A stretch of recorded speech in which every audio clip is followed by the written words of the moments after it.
Temps d'arrêt, le podcast sur l'art et la science du coaching, animé par Coach Frank, présenté par Better Sport.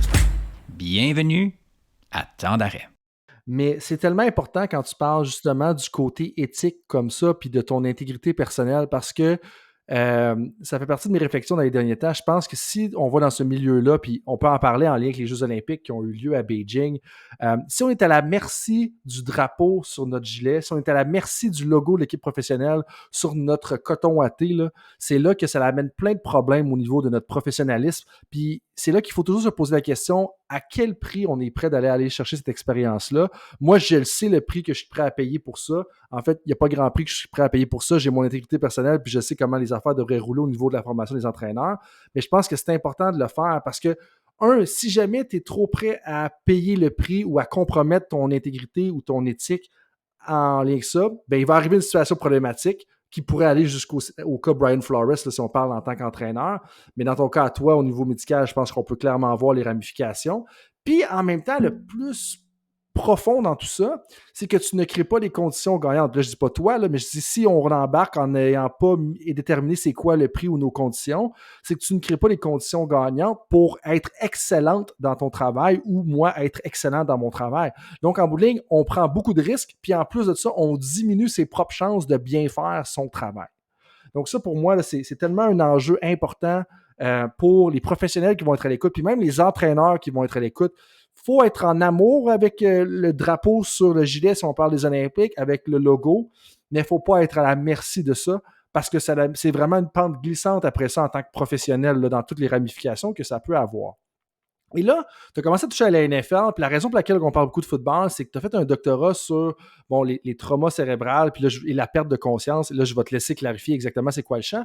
Mais avant d'aller là, j'ai quelques petites questions. C'est pas des questions éclairs, là, typiques de fin de podcast, mais des questions, du moins, je veux ton avis. Ça peut être en 30 secondes, ça peut être en 1 minute. Je sais que tu es capable d'être concise quand c'est le temps. Une bonne écrivaine académique là, pour ces fins-là.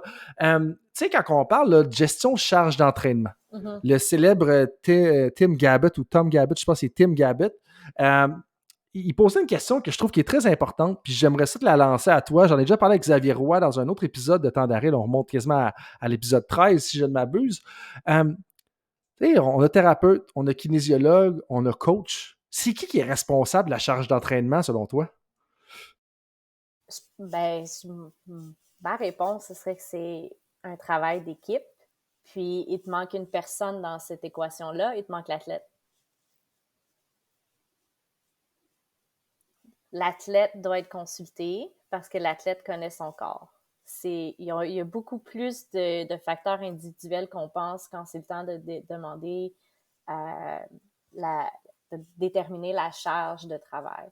Puis, une des raisons pour laquelle je te dis ça avec super confiance, c'est que dans un de mes cours à l'université, j'ai reçu Bruno Gervais, ancien joueur de la Ligue nationale de hockey, qui travaille maintenant pour RDS, puis qui nous parlait un peu là, de comment, à travers sa carrière, cette charge de travail-là a été modifiée. Parce que c'était pour le cours principe d'amélioration de la condition physique. Donc, on avait posé des questions par rapport à comment les programmes étaient faits, comment, avec tous les matchs, comment ça rentrait en ligne de jeu. Puis c'est la chose qu'il a dit, c'est que de plus en plus, les joueurs connaissent leur corps, puis ont leur propre, pendant la saison, ils établissent leur propre volume. Donc, il y en a qui, tout de suite après le match, vont faire un lift parce que c'est le meilleur moment pour le faire, parce que tu as plus de temps de récupération. Puis, qu'est-ce qu'ils font après? Ben, ça varie. Puis, qu'est-ce qu'ils focus? Ça dépend de... Ils sont consultés là-dedans.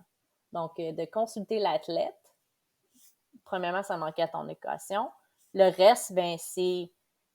Ben, moi, est-ce que je remarque que il est plus fatigué? Est-ce que je remarque que il vient plus souvent parce qu'il y a plus de petits inconforts? Puis l'entraîneur en salle, là, le strength and conditioning coach, là, désolé encore de l'anglicisme, ben, est-ce qu'il remarque que la performance est moins bonne? Est-ce que l'entraîneur en chef remarque que la performance sur le terrain est moins bonne? Puis là, on peut se regrouper tous ensemble puis voir, comment ça, il y a ces petits changements-là. Est-ce que c'est seulement physique? Est-ce qu'il y a une charge mentale? Est-ce qu'il y a quelque chose qui se passe à l'extérieur du sport? Hein? Parce que même si c'est des athlètes professionnels, élites, ils ont une vie à l'extérieur là, que souvent on oublie. Donc, on faut aller chercher c'est quoi pour faire des petites modifications. Puis, plus qu'on le fait, plus c'est collaboratif, plus qu'on peut faire la prévention. Donc, avant de voir des changements dans la performance, est-ce qu'on peut faire une petite semaine où il y a une petite réduction là, dans la charge de travail? Je pense pas que je pense pas que ça devrait être une personne. C'est définitivement collaboratif, si je comprends bien, puis de davantage intégrer les athlètes là-dedans. Puis d'ailleurs, ça me fait penser, je sais pas si c'est un épisode de Temps d'arrêt ou si c'est un article